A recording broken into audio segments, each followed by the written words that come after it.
रंग तस्वीर बन जाता है। किन शब्दों में दूं मैं इनका परिचय, इनका हर शब्द परिचय बन जाते हैं। आप सभी के बीच में ऐसी शख्सियत को आपके बीच में मुखातिब करने जा रहा हूं। डॉक्टर गणपत सिंह जी राजपुरोहित, असिस्टेंट प्रोफेसर, राजकीय स्नातकोत्तर महाविद्यालय बाड़मेर।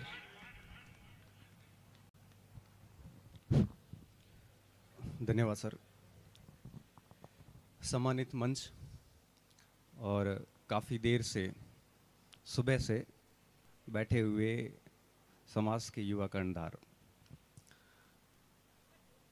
सबसे पहले मैं आयोजक मंडल राजपुरोहित कर्मचारी संघ जो है उसको बहुत शुक्रिया अदा करूंगा कि इन्होंने किस प्रकार की पहल की। मेरे हिसाब से ये पहला एडिशन है ये, और हर क्षेत्र में इस प्रकार से करियर गाइडेंस के लिए, काउंसलिंग के लिए ऐसा आयोजन होना चाहिए। क्योंकि 12th के बाद में बच्चा एक ऐसे चौराहे पे आ जाता है जब उसको समझ में नहीं आता है कि अब करना क्या है, और ऐसी स्थिति में उसको करियर काउंसलिंग की सबसे ज़्यादा ज़रूरत होती है।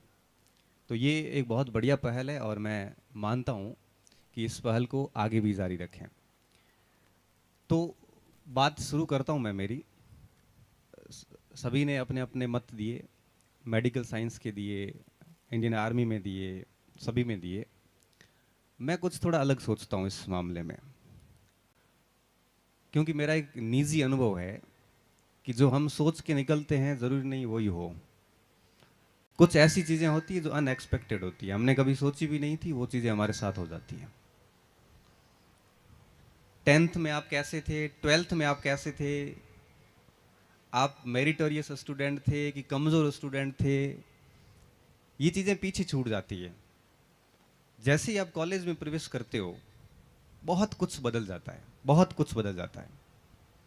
मैंने कई मेरिटोरियस बच्चे जो 10वीं 12वीं में मेरिट में आए उनको बेरोज़गारी के धक्के खाते हुए देखा है, और मैंने 45% के बच्चों को इंडियन सिविल सर्विसेज से लेके असिस्टेंट प्रोफेसर से लेके एनडीए सीडीएस की जो एंट्री बता रहे थे सर, सेकंड लेफ्टिनेंट से लेके अच्छे से अच्छे पदों पे मैंने जाते हुए देखा है। तो मैं ये मानता हूँ कि हम किस क्षेत्र में जाने वाले हैं, हमें क्या करना है, ये चीज़ें आप कितनी भी सोच लो, लेकिन आगे जाने के बाद में नियति आपको वहीं ले जाएगी जहां आप जिस चीज़ को आप डिजर्व करते हो।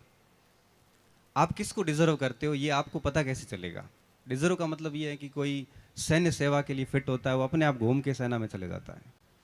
कोई शिक्षा में फिट होता है, वो अपने आप घूम के शिक्षा में चला जाता है। आप जिस पोस्ट को डिजर्व करोगे, आप जिस पोस्ट के लायक अपने आप को बनाओगे, आप उस जगह स्वतः ही चले जाओगे। मैं हर बार कहता हूँ, हमेशा कहता हूँ, यूट्यूब पे बोलता हूँ, जब भी बोलता हूँ स्टूडेंट को कहता हूँ कि माँ सरस्वती अपना ऋण कभी नहीं रखती। जिस स्तर की आप मेहनत करोगे आप वहाँ पहुँच जाओगे। चूँकि आप सुबह से बैठे हैं, बोर हो गए, तो मैं एक छोटी सी कहानी सुनाता हूँ। फिक्शनल नहीं है, वास्तविक कहानी सुनाता हूँ।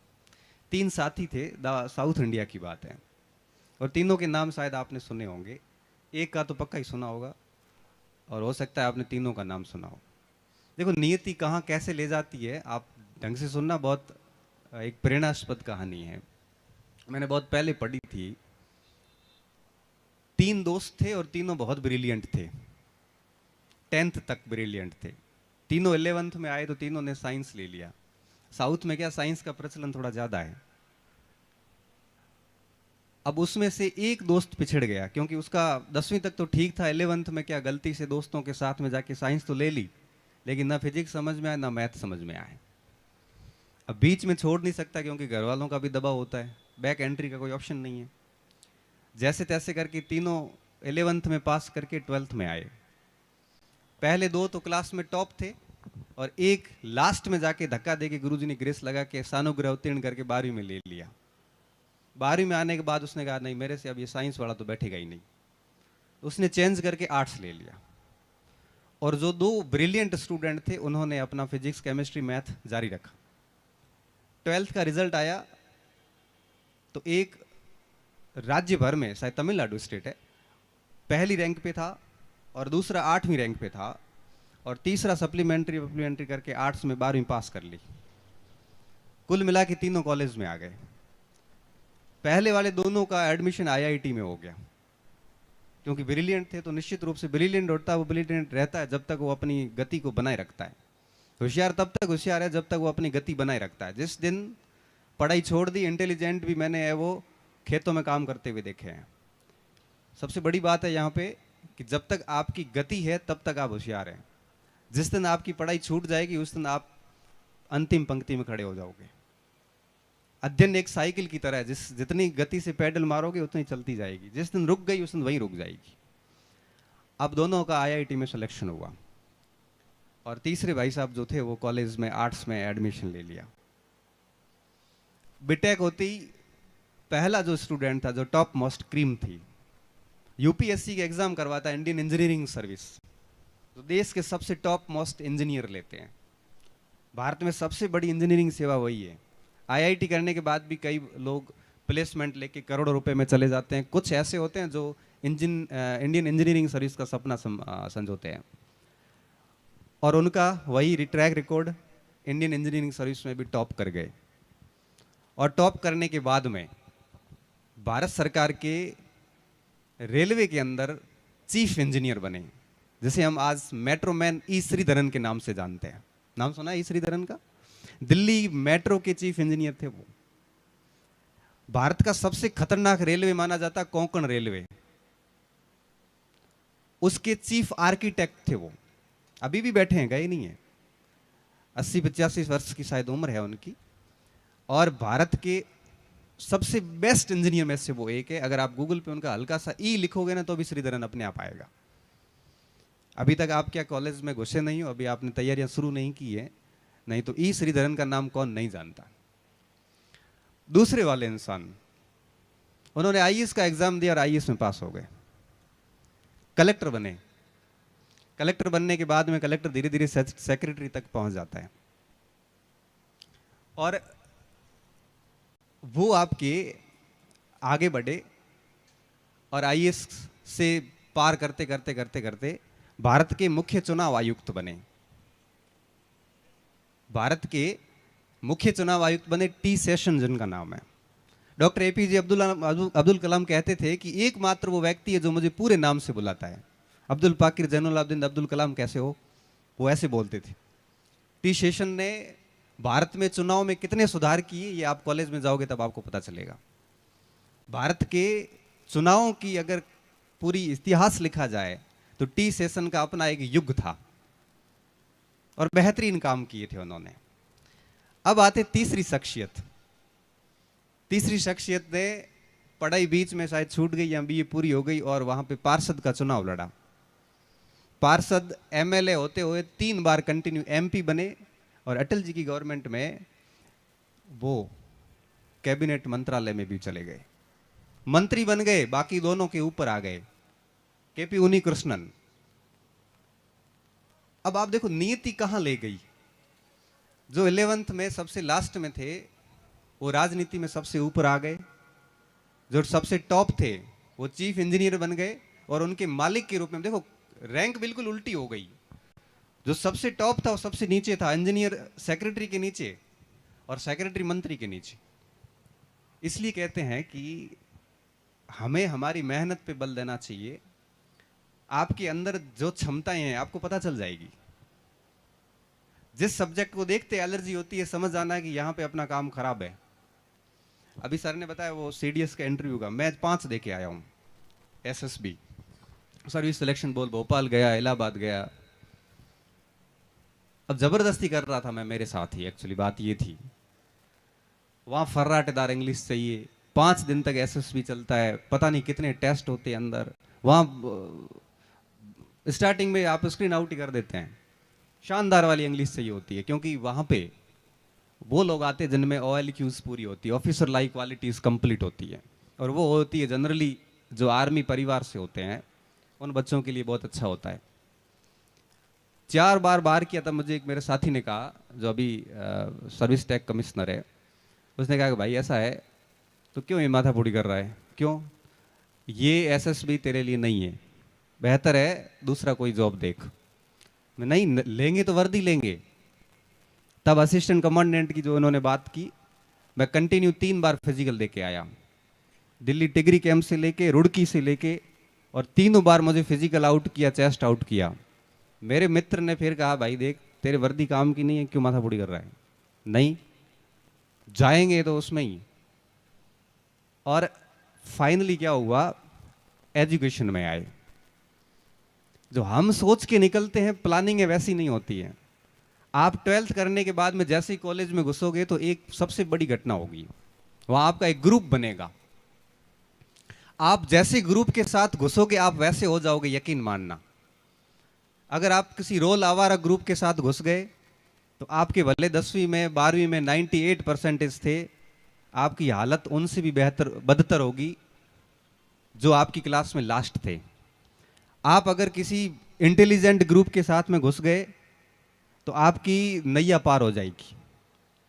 आप अगर नशेड़ी लोगों के साथ में चले गए तो आप लास्ट में नशेड़ी बन के, हम कॉलेज में देखते भी हैं, हम कॉलेज में देखते हैं कुछ बच्चे सिगरेट लेके साइड में कॉर्नर में बैठे रहते हैं, हम बुलाते ही नहीं, हमारे को क्या मतलब, पढ़े तो पढ़े, मत पढ़े। कुछ बच्चे हम देखते हैं 3-3 घंटे इंतजार करते हैं कि सर की क्लास होगी, क्लास लेके हम जाएंगे। उस कॉलेज में हर प्रकार के लड़के आते हैं, पिछले 4 साल से मैं कॉलेज में पढ़ा रहा हूं। तो सबसे महत्वपूर्ण चीज ये है कि आपका ग्रुप कैसा है। अगर आपका ग्रुप ठीक नहीं है तो मेरे विद्यार्थियों एक बात ध्यान रखना, जितना हो सकता है उस धीरे धीरे उस ग्रुप को छोड़िए। आप नौकरी वगैरह सब बाद में सोचना, सबसे पहली चीज है कि आपके आसपास के लोग कैसे हैं, आप कैसे लोगों के साथ में घूम रहे हो, कैसे लोगों के साथ में उठ बैठ रहे हो। मेरी अगर बात करूं, मुझे राजपुरोहित हॉस्टल में निष्कासित किया गया क्योंकि बदमाश था, ग्रुप थोड़ा ठीक नहीं था। सेकेंड ईयर की बात कर रहा हूं मैं। फाइनल ईयर में क्या हुआ, जब मैं महावीर पार्क बीच में आता है वहां से होके और स्टेडियम जा रहा था, डेली जाता था फिजिकल की घूमने करने खेलने कूदने के लिए। तो पार्क से गुजर रहा था तो 2 लोग कॉर्नर पे बैठे डिस्कस कर रहे थे। तो पानी वानी पी के पार्क में, और मैं वहां से गुजर रहा था, मेरे निक्कर पहनी हुई थी, स्टेडियम जाते थे तो ऐसा ही था। वहां जाके मैं भी बैठा, मैंने कहा क्या कर रहे हो? तो क्या हम पढ़ाई कर रहे हैं। मैं 5-10 मिनट उनके पास में बैठा। 2-3 दिन तक कंटिन्यू ये रूटीन बना। 5वें-6ठे दिन मैंने पूछा, मैंने कहा भाई साहब आप कर किसकी तैयारी रहे हो? डेली डिस्कस कर रहे हैं, जबरदस्त डिस्कस हो रहा है। तो उन्होंने कहा कि हम असिस्टेंट कमांडेंट की तैयारी कर रहे हैं, और उन्होंने मेरे को पूरी जानकारी दी। दूसरे दिन मैंने कहा कि मुझे भी करनी है, तो तू भी कर। फिर बाद में मुझे धीरे धीरे पता चला कि उनका रिटर्न क्लियर है, फिजिकल क्लियर है, और इंटरव्यू की तैयारी कर रहे हैं वो तो। अब मानोगे नहीं, हॉस्टल छूट गई थी और मैं उनके साथ अहमदाबाद से लेके, मुंबई से लेके, दिल्ली से लेके, जयपुर से लेके पूरा ग्रुप चेंज हो गया। किसी को यकीन भी नहीं था कि इस तरह से ट्रांसफॉर्मेशन होगा मेरा। अब मेरे जो पुराने साथी थे, जो भी थे, उनको लगने लगा कि इतना बदल कैसे गया। 2007 तक ये स्थिति थी और 2009 में 12वीं रैंक के साथ ऑल इंडिया में मेरी नौकरी लगी। आरबीआई में मैं सेलेक्ट हुआ। मेरे गांव से लेके, मेरे मित्रों से लेके किसी को विश्वास नहीं था कि 10वीं में 49% एग्जैक्ट, एक नंबर ना ज्यादा ना कम बनाने वाला, अगर सेंट्रल गवर्नमेंट में बिना किसी कोचिंग के, अंग्रेजी आती नहीं थी, मैथ इतनी कमजोर थी, उसके बावजूद इकोनॉमिक्स का पेपर देके अगर पास होता है तो आप समझ सकते हो कि संगति का कितना असर होता है। ये सारा संगति का असर है। मैं उन दोस्तों को आज भी क्रेडिट देता हूं। और आज मैं आपको बहुत इंटरेस्टिंग बात बताऊं, जिस दोस्त की मैं बात कर रहा हूं उसका बच्चा अभी गुजरात कैडर से, गुजरात के अंदर से राष्ट्रीय इंडियन मिलिट्री कॉलेज में एंट्री करके पहली रैंक से एंट्री हुई है। हर स्टेट को एक सीट मिलती है रिम्स के अंदर। रिम्स में सिलेक्शन होना, जो लोग होते हैं उनको बहुत अच्छे से पता है कि कितनी बड़ी बात है। हमारे पूरे बाड़मेर में संभवतः वो पहला एडमिशन है, और गुजरात स्टेट में उसने, अभी एक ही सीट होती है हर स्टेट की, उस बच्चे की पहली रैंक है। उसके पिताजी जो मेरे बहुत अच्छे मित्र, और आज भी मुझे गाइड करते रहते हैं कि कहाँ गलती कर रहे हो आप। तो कहने का मतलब है कि आप किस जगह जाने वाले हो ये तय हो जाता है कि आपका ग्रुप कैसा है। तो मैं सभी विद्यार्थियों से यही कहूंगा, आप सभी से, कि अपना ग्रुप बढ़िया रखिए। सबसे पहला काम तो आप ये कीजिए। ये टारगेट छोड़िए कि मुझे आईएएस बनना है कि आरएस बनना है, ये तो आप सब छोड़ दो। क्यों? क्योंकि आप अभी सोच के जाओगे कि नहीं मैं कलेक्टर बनूंगा, और उम्मीदें जब टूटती है तो व्यक्ति संभल नहीं पाता वापस। इसलिए मेरा ये मानना है कि हमें ऐसे टारगेट लेके आगे नहीं, और वहां अगर आप फेल हो गए तो 5 साल वापस दूसरी वैकेंसी नहीं आएगी, तब तक आप क्या करोगे, फिर दूसरी वैकेंसी की तैयारी करोगे। अभी एक मेरे पास एक बहुत अच्छा प्रश्न आया, यहाँ ग्रुप में से आया, आप बच्चों में से, कितना बढ़िया प्रश्न दिया कि ज्यादातर विद्यार्थी प्रतिस्पर्धा की वास्तविक स्थिति को समझ नहीं रहे हैं। जो परीक्षा सबसे नजदीक होती है उसकी मौसमी तैयारी करके असफल हो जाते हैं। फिर आगे लिखा है, वे एकनिष्ठ भाव से एक परीक्षा की तैयारी करने के बजाय फॉर्म पर फॉर्म भरवाने से ज्यादा रुचि रखते हैं। ऐसे में इन अभ्यर्थियों को क्या करना चाहिए? ये बात मैं आपको फिर बताऊं। जब मैं कॉलेज में पढ़ा रहा था तो कुछ बच्चे लेट आए। मैंने कहा लेट क्यों आ रहा बेटा? तो सर हम पुलिस की कोचिंग कर रहे हैं। अच्छा, अब जब फर्स्ट ईयर के अंदर हम पढ़ा रहे हैं बच्चों को, और आप अगर कोचिंग जा रहे हैं, देखो मैं कोचिंग की आलोचना नहीं कर रहा हूं, मैं खुद 10 साल से कोचिंग पढ़ा रहा हूं, लगभग 15 से 20 हजार बच्चे पढ़ा चुका हूं, वो भी बड़े स्तर के। आज भी मेरे पास 10,000 के आसपास बच्चे हैं। आलोचना नहीं कर रहा हूं, लेकिन एक अवस्था होती है हर चीज की। 12वीं के बाद जैसे ही हम कॉलेज में जाते हैं, हम किसी परीक्षा का एक सिलेबस लेके किसी कोचिंग में जाएंगे, आपकी सोचने की क्षमता खत्म कर देंगे। एक विद्यार्थी अगर किसी की अंगुली पकड़ के जिंदगी आगे चलता रहेगा तो उसको पता ही नहीं चलेगा कि रास्ते की कठिनाई कैसी है, रास्ते किधर किधर मुड़ते हैं। अभी जब बाड़मेर से मैं सांचौर पहुंचा तो मुझे रास्ता नहीं मिला, हालत खराब हो गई पूछ पूछ के। अब मुझे रास्ता पता है कहां से आया, क्योंकि पूछ पूछ के मुझे पता है। अगर सांचौर में घुसते ही एक बाइक आगे होती कि मुझे फॉलो करो सर, अपन अपी वहां चल जाते हैं, तो वापस जाते वक्त मुझे फिर किसी को पूछना पड़ता। क्यों? क्योंकि अगर आप किसी की अंगुली पकड़ के चलोगे तो आपकी सर्जन क्षमता जो है वो खत्म हो जाएगी, आप सोच नहीं पाओगे। तो 12th करने के बाद में जब आप कॉलेज में घुसते हैं तो आप अपने बेसिक सब्जेक्ट सारे पढ़ो। ज्योग्राफी पढ़िए, इकोनॉमिक्स पढ़िए, हिस्ट्री पढ़िए, बेसिक साइंस पढ़िए, करंट अफेयर पढ़िए। इस 3 सालों में आप सारे सब्जेक्ट अच्छे करिए विद्यार्थियों, फिर आप देखना जिस एग्जाम में बैठोगे ना वो एग्जाम आपका होगा। तैयारी एग्जाम की नहीं करनी हमारे को तैयारी करनी है जनरल स्टडी कंप्लीट। अभी बीच में परीक्षा पे चर्चा मोदी जी बोल रहे थे, हालांकि मोदी जी का इस फील्ड से इतना ज्यादा बड़ा संबंध नहीं है, वो राजनीति के पुरोधा है, लेकिन उसके बावजूद उन्होंने जो एक बात बोली उसका मैं बड़ा फैन हो गया। एक बात कही उन्होंने, एक पॉइंट कहा था। उन्होंने कहा था कि परीक्षा की तैयारी करते ही क्यों, फेल होने के बाद दुखी होते हो? क्योंकि एक परीक्षा में तो निश्चित सिलेबस होता है, निश्चित सीट होती है। उन्होंने कहा कि आप पूरा पाठ्यक्रम ही बढ़िया 2-3 साल बैठ के आराम से तैयार कर लो।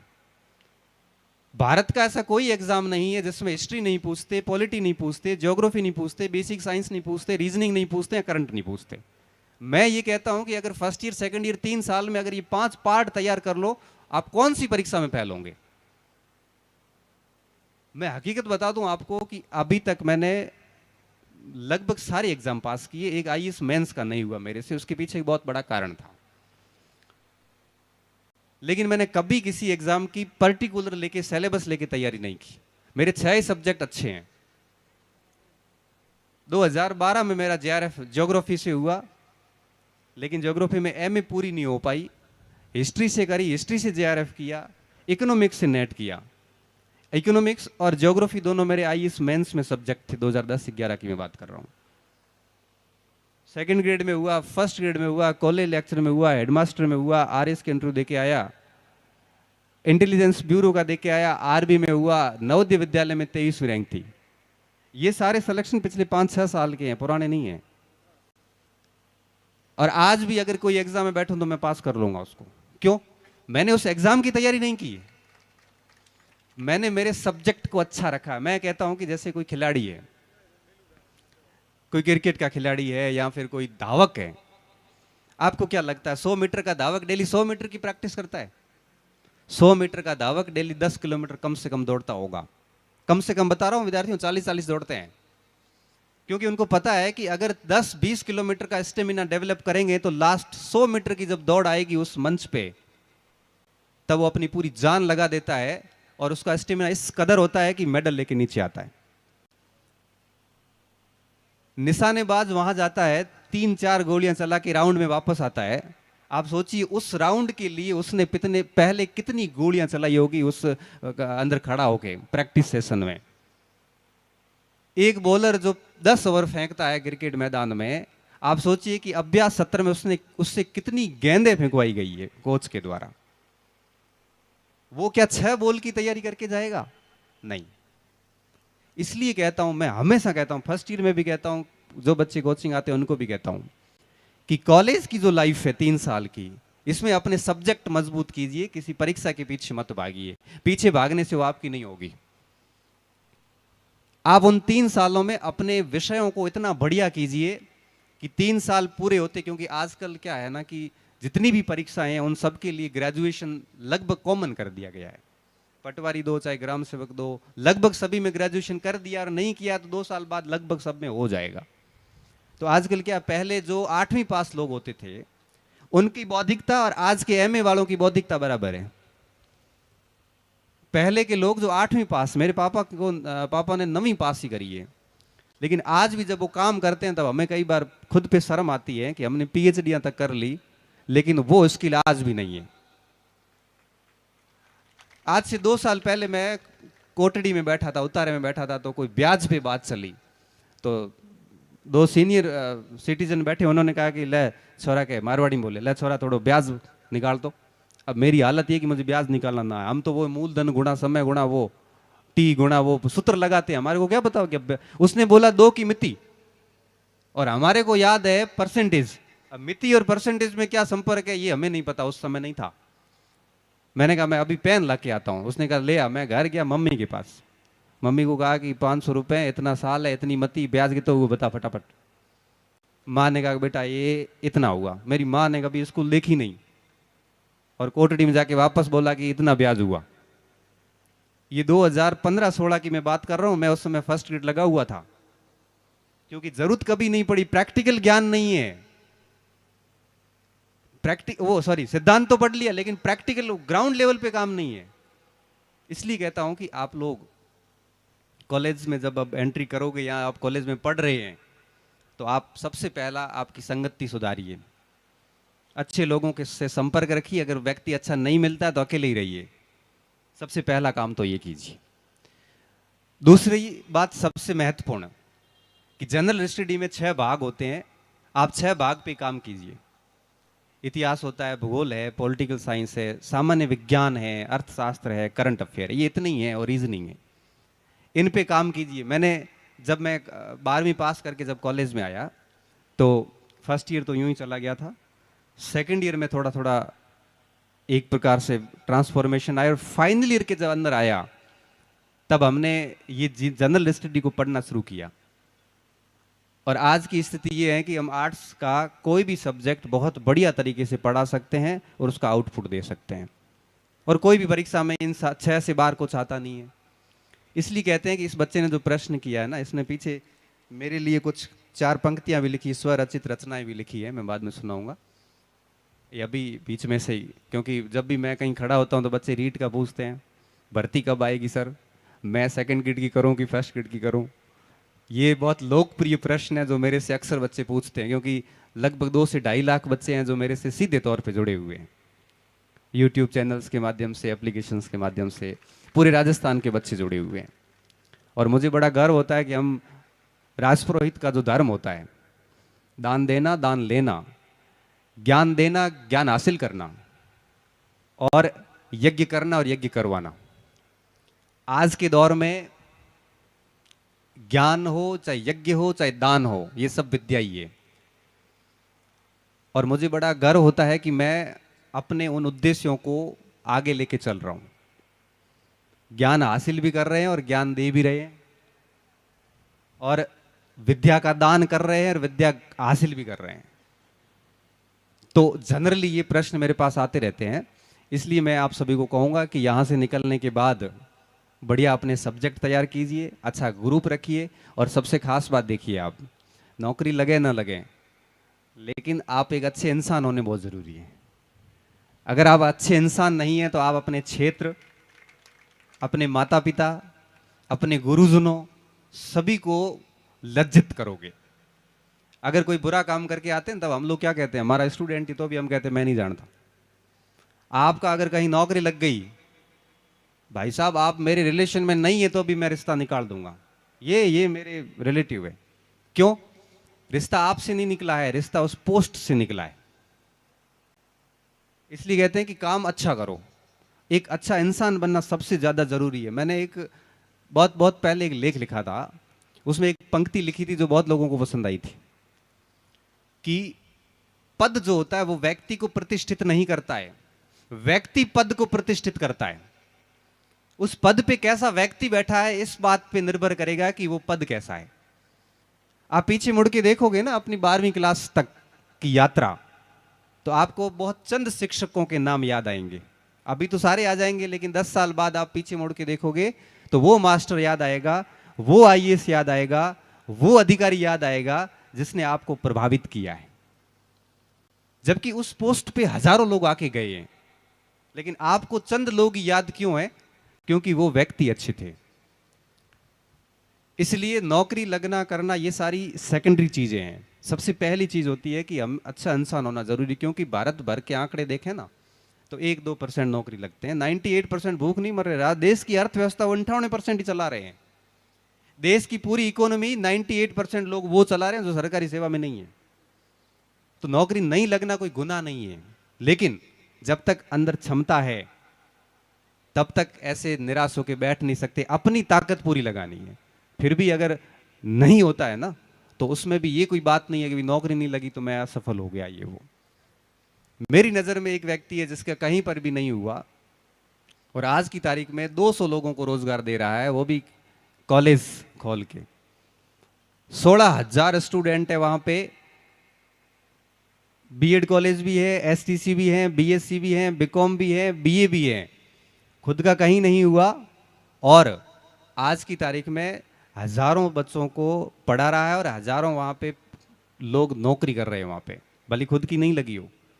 अब वो जितना इनकम टैक्स और रिटर्न दे रहा है उतना सरकारी कर्मचारी कभी नहीं दे पाएगा। एक बहुत बड़े कोचिंग सेंटर, मैं नाम नहीं लूंगा किसी कोचिंग सेंटर का, उसके मालिक का रीट में सिलेक्शन नहीं हुआ 2002 के अंदर। आज पूरे राजस्थान को लीड कर रहा है। मैं कहने का साफ मतलब है, यहां पे उस समय रीट नहीं होती थी, 3rd ग्रेड होता था। तो ये एक आधी सफलता आपका भविष्य तय नहीं कर सकती। तो अपनी कमजोरियों को पहचानिए, अपनी खूबियों को पहचानिए और उसके बाद में बस स्टार्टिंग के 2-3 साल तक तो बिना किसी लक्ष्य के बस तैयारी करते जाइए। और 2-3 साल जब तैयारी करोगे तो आपको अंदर से लग जाएगा कि अब मैं किसके लायक हूं। फिर किसी को पूछने की जरूरत नहीं पड़ती है। देखो, स्टूडेंट 2 टाइप के होते हैं। एक होते हैं जिनके दिमाग में बहुत सारे सवाल आते हैं और एक वो होते हैं जो सिर्फ पढ़ते हैं। जो पढ़ता है उसके दिमाग में सवाल आता ही नहीं, वो पढ़ता ही रहेगा और उसको पता चल जाता है, उसके सवालों के उत्तर किताब में मिल जाते हैं उसको। और एक ऐसे होते हैं जो पूछते हैं। जितने ज्यादा पूछ रहे हो इसका मतलब आप किताबों में अध्ययन नहीं कर रहे हो, क्योंकि आपके जितने भी प्रश्न हैं उन सब के उत्तर किताबों में है। तो ज्यादा प्रश्न पूछने का सीधा मतलब ये होता है कि हम होमवर्क कर नहीं रहे हैं। तो कॉलेज में आप आओ, जब भी कभी बाड़मेर आओ, मैं वहाँ बहुत सुलभ हूँ, आराम से मिल जाता हूँ। किसी को भी किसी भी प्रकार की प्रिपरेशन करनी है तो आराम से पूछ सकते हैं। चूंकि ये कैरियर गाइडेंस कार्यक्रम है, ऐसी स्थिति में दोहरा संवाद 2 तरफा होना चाहिए। तो आपकी तरफ से कोई अगर प्रश्न हो तो आप मुझे पूछ सकते हैं और मैं उसको आपका समाधान करने का पूरा प्रयास करूंगा, क्योंकि प्रश्न आना जरूरी है। इन्होंने इतनी मेहनत की है पिछले 15 दिन से, क्योंकि मुझे पता है कि आज से कई 20 दिन पहले मेरे से कांटेक्ट किया था कि सर 15 तारीख को आपको आना है। मैंने कहा बच्चों का कार्यक्रम है तो मैं पक्का आऊँगा। अब प्रश्न पूछना ही पड़ेगा, क्योंकि आप अगर बोलने का अभ्यास नहीं करोगे तो फिर बाद में कभी न कभी बेइज्जती हो जाती है। प्रश्न तो ऐसा है कि आपके मन में सभी के हैं, लेकिन हेजिटेशन इतना है कि निकल नहीं रहा है बाहर। मैं नहीं बोल रहा, मुझे बस एक हाथ खड़ा करके इतना बता दो कि पूछना किस किस को है। मैं नहीं पूछूंगा किसको, माइक नहीं लाएंगे आपके पास। मन में है कि सवाल पूछना है, देखो मन की बात कर रहा हूं। आपके पास हाथ खड़ा करने से माइक नहीं आएगा, मन में ही नहीं है। एक तरफा संवाद नहीं होना चाहिए। और जब बात कैरियर काउंसलिंग की हो तो आपके सवाल ज्यादा जरूरी है। अब ये मत सवाल करना कि सर रीड की करूं कि सेकंड रीड की करूं इसके लिए मैं आपके अलग से उपलब्ध हूं। कोई अगर मन में सवाल हो तो आप मुझे बेझिझक पूछ सकते हो, और लिख के नहीं, आप बोल के पूछिए। लिख के तो मेरे पास 5-6 प्रश्न आए हुए हैं। कोई नहीं पूछ रहा है बच्चियों में? ओ ले बच्ची पूछी, देखो इसने हिम्मत करी सर। हिम्मत होनी चाहिए। देखो ऐसा है कि ये बहुत बड़ी बात है। उठ के सवाल नहीं कर पा रहे तो कल अपन इंटरव्यू कैसे फेस करेंगे? Hello hello. हाँ बेटा। आदरणीय पधारे हुए समस्त गणों को मेरा प्रणाम और मेरे प्यारे दोस्तों को भी मेरा नमस्कार। आज मुझे यहाँ प्रश्न पूछने का मौका मिला है, इसलिए मेरा प्रश्न मेरे गुरुजी से ये है कि सर, अगर हम कोई एग्ज़ाम देते हैं और उस एग्ज़ाम को टारगेट बना करके हम उसमें परसेंटेज को टारगेट बना करके एग्ज़ाम देते हैं, तो अगर हमारे रिजल्ट में अगर वो परसेंटेज हमें प्राप्त ना हो तो हम क्या करें? अगर हमारे परिवार वालों की जो इच्छा होती है कि आपको इतने परसेंटेज से पास आउट होना है और हमारा भी कुछ टारगेट होता है कि हमें इतने परसेंटेज से पास आउट होकर के आगे नई तैयारी करनी है, तो अगर वो परसेंटेज प्राप्त ना हो, हमारी इच्छा पूरी ना हो, तो हमें आगे कैसे तैयारी करनी चाहिए, कैसे हमें आगे बढ़ना चाहिए? धन्यवाद सर। देखो बहुत अच्छा प्रश्न है ये। आजकल मार्केट के अंदर प्रतिशत की प्रतिस्पर्धा इतनी बढ़ गई है कि माता पिता अपने बच्चों के ऊपर दबाव डालना शुरू कर गए हैं। जब मेरा रिजल्ट आया 10वीं में 49% बने तो मेरे पापा ने कहा कि ठीक है तू ITI कर ले, और ITI करके और कोई अपना मामला देख, तेरे से ये बैठेगा ही नहीं। क्योंकि परसेंटेज से हम एक व्यक्ति की योग्यता का आंकलन करने का जो ये कुत्सित प्रयास कर रहे हैं बहुत गलत है। सबसे पहली चीज तो ये गार्जियंस को ध्यान रखनी है, हमें ध्यान रखनी है कि हमारे परिवार में किसी की प्रतिशत अगर कम है तो आप ये एस्टिमेट ना करें कि ये बच्चा कमजोर है। प्रतिशत कम होने के पीछे कई कारण होते हैं। कई बार हम बहुत अच्छे से पढ़ाई करते हैं लेकिन पेपर हमारे आउट ऑफ कंटेक्स्ट आ जाता है। कई बार चेक करने वाले की मेंटालिटी ऐसी बैठती है कि हमारे उत्तर फिट नहीं बैठते हैं। कई बार ऐसी स्थिति होती है कि हम अच्छा फील नहीं कर पाते परीक्षा के दौरान। कई बार ऐसी स्थिति आती है कि हम एक घर के दबाव के कारण स्ट्रेस में चले जाते हैं, स्ट्रेस में परफॉर्मेंस खराब हो जाती है। तो परसेंटेज कम होने का कारण आपकी इनएबिलिटी, यूं कहीं कैपेबिलिटी में कमी नहीं है। परसेंटेज कम होने का मतलब और भी कई सारे कारण हो सकते हैं। तो पहली चीज तो ये कि हमें अभिभावकों को ध्यान रखना है कि बच्चों को कभी भी परसेंटेज के लिए फोर्स नहीं करना। जितने बने उसकी क्षमता के अनुसार बन गए। दूसरी बात, प्रतिशत किसी भी परीक्षा की योग्यता नहीं है। वर्तमान में IAS का फॉर्म भरने के लिए 33% चाहिए। RS बनने के लिए BA में 33% चाहिए। कोई भी भारत का ऐसा एग्जाम नहीं है, कुछ एग्जाम्स को छोड़ के जितने भी बड़े एग्जाम हैं उन सब में परसेंट हटाए इसलिए हैं कि हमारे पॉलिसी मेकर्स जो है, नीति निर्माता समझ चुके हैं कि प्रतिशत का कोई इंपॉर्टेंस नहीं है। और अभी वर्तमान में आपको पता हो तो ओपन बुक एग्जाम शुरू हुए हैं। परीक्षा में किताब दी जाती है।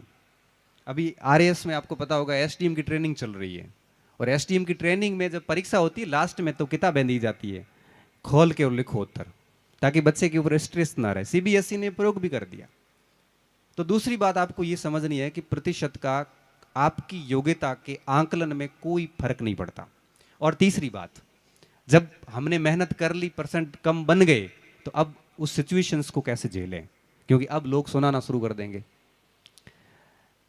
तीसरी बात जो सबसे ज्यादा बच्चे को परेशान करती है, और मैं ये मानता हूं कि जब भी सिचुएशन हमारे हाथ में ना हो, परसेंटेज कम बन गए, अब इसको अपन बोल के बढ़ा नहीं सकते, मतलब सिचुएशन हमारे हाथ से निकल गई है, अब इसको हैंडल ही करना है। तो ऐसी स्थिति में हमेशा एक चीज ध्यान रखना, कोई परीक्षा कोई भी हो, चाहे 3rd ग्रेड की हो, चाहे 12वीं की हो, चाहे IAS की हो, आपकी उम्मीदों के अनुसार जब परिणाम नहीं आता है तो आपको सिर्फ 2 काम करने हैं। सबसे पहला कार्य, आप खामोश हो जाओ, किसी को कोई जवाब नहीं देना। खामोशी सबसे बड़ा और सबसे मजबूत जवाब होता है। आप कह कह के किसको जवाब दोगे, कितने मुंह बंद करवाओगे आप। और खामोशी के साथ में एक प्रण लेना कि जवाब देंगे लेकिन करके देंगे, भले उसको 4 साल लग जाए, जवाब पक्का मिलेगा। 2013-14 की बात है, मेरा जेआरएफ हुआ ज्योग्राफी के अंदर। तो मेरा प्रैक्टिकल रह इसलिए गया कि कॉलेज से मुझे इन्फॉर्मेशन नहीं मिली। तो मैं कॉलेज गया तो मैंने उसको कहा, मैंने सर आपने इन्फॉर्मेशन नहीं दी।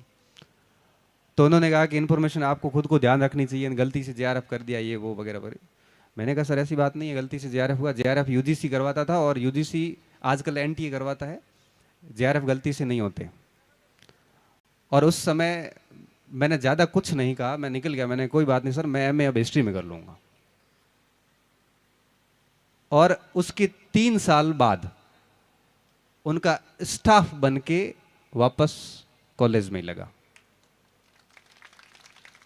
स्थिति ये होती है, हालांकि अभी कॉलेज में नहीं है, वो दूसरी कॉलेज चले गए। कई बार स्थिति ऐसी होती है वो नज़र से नज़र मिला के बात नहीं कर पाते हैं। कॉलेज में जाते हैं, 50-100 बच्चे आते हैं, सीधा पैर छूते हैं, दूसरों के नहीं छूते, क्योंकि बच्चा पैर उसी का छूता है जिससे वो ज्ञान प्राप्त करता है। जो मास्टर स्कूल में पढ़ाते नहीं है, कम पढ़ाते हैं या नहीं पढ़ाते हैं, अब देखना बच्चा उसका रेस्पेक्ट नहीं करेगा। आप डंडे से और लठ से बच्चे को डरा नहीं सकते। बच्चा खौफ खाता है आपके ज्ञान से। हॉब्स को जब पूछा गया कि शक्ति क्या है, तब उसने कहा नॉलेज इज पावर, ज्ञान ही शक्ति है। और स्कूल का वही शिक्षक हमारे लिए आदरणीय है। आंखें झुक जाती है, सिर झुक जाता है, हाथ अपने आप कदमों तक जाता है, और उनका एक बार एक गहरी नजर से हमारे सामने देखने भर से हम हमारा फैसला बदल देते हैं। वो शिक्षक हमेशा ज्ञानी होता है, और उन्होंने स्कूल में इतना अच्छा पढ़ाया था कि दिल से उनका रेस्पेक्ट करते हैं। इसलिए जब भी ऐसी सिचुएशन आती है कि भाई मेरे परसेंटेज कम बन गए या रिजल्ट मेरे अनुकूल नहीं रहा, तब आप खामोश हो जाइए और खामोशी के साथ अपना काम शुरू कर दीजिए। 2-3 साल के भीतर रिजल्ट आएगा। फर्स्ट ग्रेड का परीक्षा भी, मैं आपको एक छोटा लास्ट में दृष्टांत देता हूँ। 2012 की बात है, 62 पोस्ट थी, सिलेक्शन मेरा हुआ नहीं, और मेरे लगभग सारे साथी हो गए। मुझे क्या कुछ नहीं सुनना पड़ा वो मुझे पता है। ठीक उसके 1.5 साल बाद दोबारा जब फर्स्ट ग्रेड हुआ, राजस्थान में मेरी 13वीं रैंक थी। राजस्थान में 13वीं रैंक के साथ में फर्स्ट ग्रेड बना। और सबसे इंटरेस्टिंग बात कब हुई, उसके राइट 1 साल बाद राजस्थान में 33वीं रैंक के साथ में प्रोफेसर बना। और जो 12 में मेरे साथ थे उनका लेक्चर में हुआ, मेरा नहीं हुआ, वो आज भी लेक्चर ही है। और मैं कॉलेज में आ गया। यहां पे ये आत्मश्लाघा नहीं है, मैं एक एग्जाम्पल दे रहा हूं कि जवाब, सबसे बेहतर जो जवाब होता है वो होता है करके देना। बोल के किसी को जवाब मत दो। आप किस किस को दोगे, कितनी पॉपुलेशन है, बोलने से आपकी एनर्जी का लॉस होता है। जब क्रिकेट के खिलाड़ी खेल रहा होता है और जब कोई एक शानदार शॉट लगता है, बॉल जब फील्डर के पास जाती है, अब फील्डर के पास में 2 स्थितियां होती है, कैच लेके जबरदस्त खुशी जाहिर करे या पहले खुशी जाहिर कर ले। जब आपने देखा होगा कि जब फील्डर पहले ही जोश दिखा देता है तो उसका कैच गिर जाता है। क्यों? क्योंकि एनर्जी तो उस जोश में चली गई, अब कैच गिरेगा ही। कुछ ऐसे होते हैं जो साइलेंटली कैच लेके और फिर वहां से अपनी खुशी का प्रदर्शन करते हैं। तो अगर आप पहले जाहिर करोगे जोर जोर से, तो आपकी एनर्जी का लॉस होगा, ऊर्जा का लॉस हो गया, तब आप रिजल्ट नहीं दे पाओगे। इसलिए सफलता के लिए सबसे बड़ा सूत्र होता है खामोशी के साथ में अपना काम दबा के करना।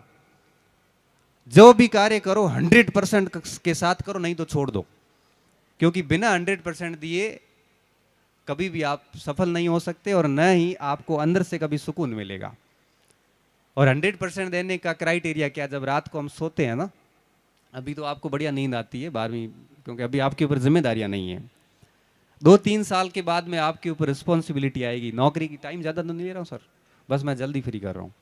2-3 साल बाद आपके ऊपर जिम्मेदारियां आएगी, नौकरी भी लेनी है, घर वाले शादी की भी बात करेंगे, तब रात की नींद उड़नी शुरू हो जाएगी।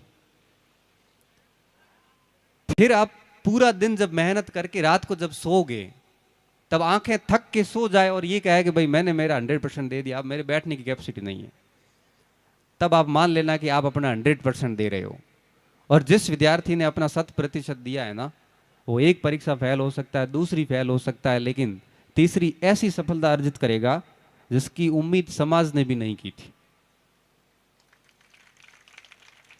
तो सिर्फ और सिर्फ बहुत ही संक्षिप्त बात है ये कि खामोशी के साथ अपना काम करते रहिए, अच्छे लोगों के संपर्क में रहिए जिनसे आप पुस्तक के बारे में पूछ सको, किताबों के बारे में राय लीजिए कि कौन सी किताब पढ़